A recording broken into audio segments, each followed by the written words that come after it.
Have been sending condolences to the family of that Toronto police officer who died in the line of duty yesterday. Marc Pinizzotto's mother says her family is devastated by the loss, but grateful for the support. The officer was also known for helping coach young hockey players alongside his brother. Pinizzotto died after being shot while in the process of executing a warrant in the early morning hours on yesterday. 19-year-old Nicholas Bennett has been charged with his murder. It was part of an investigation into multiple shooting incidents targeting Toronto synagogues and the U.S. Consulate. Lisa Shing has more from Toronto.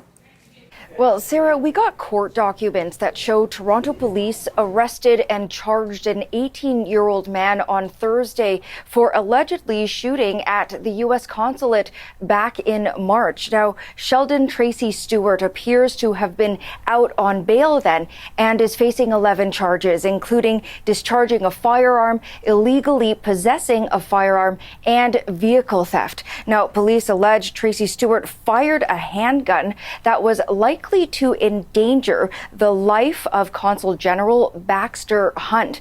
Now, if you remember, this was an early morning attack where police say two people got out of a white Honda CRV and used what appeared to be a handgun at the front of the building, shooting at the building before driving away. And that incident was treated by the U.S. and Canada side as a national security incident. Tracy Stewart is also facing several charges from June 11th, Thursday, including possessing a firearm knowing the serial number had been defaced. And that's also when 43-year-old Toronto Police Constable Marco Pinizzotto was shot and killed while executing a search warrant at an apartment building in Toronto. I don't know if you knew Constable Pinizzotto.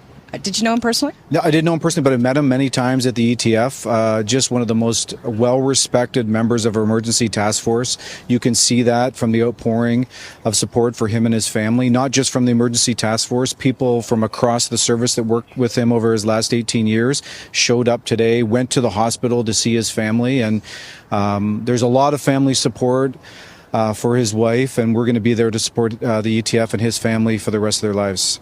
I spoke with now a senior command officer who told me that he was Constable Pinizzotto's coach officer.